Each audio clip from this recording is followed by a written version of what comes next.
So, new Star Wars movies out then, and this is where I go into, what time is it? God knows, whatever o'clock, rapture and praise and just sing its virtues at the 3 or 4 o'clock in the morning, whatever it is over it, isn't it? No. It's a mess. It is just, there are two really good but very different films in this film, just begging to be divided and taken away from each other and allowed to be their whole selves. Because it's got comedy. I like comedy, but it's got too much comedy. It has got a lot of comedy, and it's got a lot of deep or emotional or sort of like dramatic moments. And it has no idea how to put the two together. And it's got too many of each. Either make it a comedy with a bit of drama, comedy drama, or drama with the occasional moment of comedy. The originals, well, apart from Teddy Bear's Bloody Picnic, the originals would have the odd moment of, oh, that was funny, now back to the drama. This just ruins it. You have these moments of really sort of deep, intense, my God, we've been connected to these characters more years than many of us watching it have been alive. And so the things that are happening, you're really into, and like, what's going to happen to these people that I've grown up caring about? Oh, doesn't matter. Here's another comedic moment to just break the tension. We don't want to get it too tense, do we? And I have to ask, why? Why do this? I mean, there are Rogue One-ish elements in some of this, and they get... so you've got this sort of, this pretty intense and almost distressing. Break it up with a bit of humour. I see you don't want it too serious, maybe. Maybe Rogue One was a bit heavy, but break it up with a bit of humour, like Rogue One did with K2. Just have that quick... Normally 3PO would be great for this in the originals. That thing in there, just intersperse, break it up, pause for breath, and back to the story. This just fails. It's a big wall of fail. It's a bit too much like Empire Strikes Back in reverse. I loved Force Awakens for doing what it did, for taking the Star Wars we know and love, and for going, this is what you wanted, this is what you're going to get. And I thought, that's great, that's a great setup. Now, you've introduced your new characters, you've given us enough of the old for us to be connected to it, and now where are you going to go with this? And the answer is still nowhere particularly original, but very badly. And it just... I want to move the camera down, hold on. Just aware, I'm moving my hands, and nothing can be seen. There we go. Yeah, it just... It kind of sucks. I mean...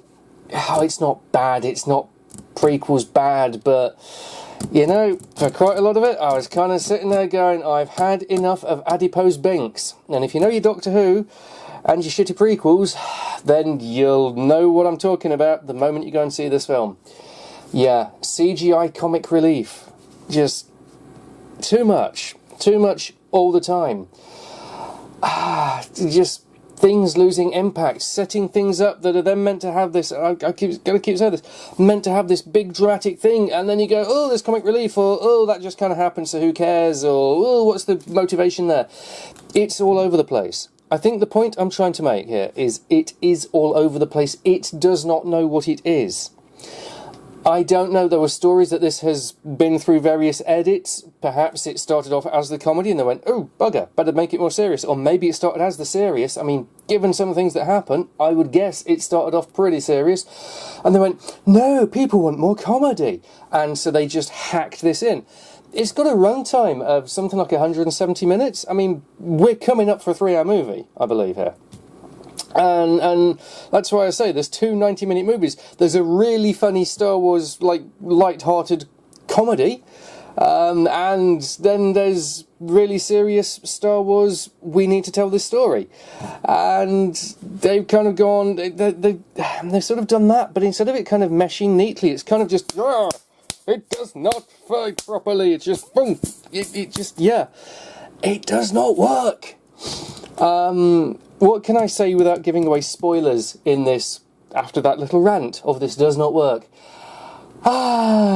We get to see the Falcon, that's always good. We get to see Leia and Finn and Rey and Poe. Poe plays more of a role than I remember him doing in the first one, and yep, his character has good progression, I would say. But I'm Mark Hamill as Luke Skywalker. I realised I haven't turned all my lights on, but then I'm only waving my hands around, so it's not that important. Yeah, you've got... is that even on? You've got Mark Hamill as Luke Skywalker. Sometimes I can't help but feel, and I was kind of sometimes doing this a bit with Princess Leia, but yeah, maybe not, I'm not sure. But sometimes you kind of feel when they do this whole bring something back from so long ago, the actors aren't playing the same characters anymore. And you can say, well, of course, the character will have changed over time. And Luke Skywalker's got a good reason for why his character would have changed from what we last saw. But at the same time, he didn't come across like Luke Skywalker. And maybe the problem with this is we didn't get to see the intervening years. You know, between the end of Teddy Bear's Picnic and Force Awakens, we've had no Luke Skywalker. So the change that would be natural for his character to have gone through in that time, with the events we are now told happened to him, we didn't witness them at the time. So now we're just seeing, you know, almost a completely different person. So, you know, is that connection there? Chewie's always Chewie. That's always good. But yeah, like I say, I'm trying to think what to say without giving away spoilers. The visuals. The visuals are mostly good, I would say. In fact, there is a breathtakingly awesome visual scene. The problem is, if you switch your brain back on for even a second, you realise that there's no reason for anything in that scene to be happening other than because it gives this beautiful, striking visual. Yeah, that pulled me right out of it, I'm afraid. And it should have been, and it also it led into a really tense moment that could have gone very Rogue One, and then at the last minute decided not to, and it was a bit to kind of, don't crush your franchises, but to crush my franchises, you know, sometimes the needs of the many, needs of the one. Again, trying not to do spoilers. Ultimately, I was not really properly engaged or engrossed with this film. Force Awakens pulled me in much better. Rogue One pulled me in much better. New Hope pulls me in much better. Empire Strikes Back pulls me in much better. Teddy Bear's Picnic is Teddy Bear's Picnic.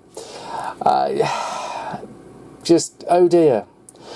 Disney took everything that was right with the originals and did everything right for Force Awakens, and they have taken everything that was wrong with the prequels and the worst bits of the originals, and especially the worst bits of the George Lucas, I'm going to remaster these and put more crap in 30,000 times a year versions. They took all those worst elements and went, here is your glorious new film.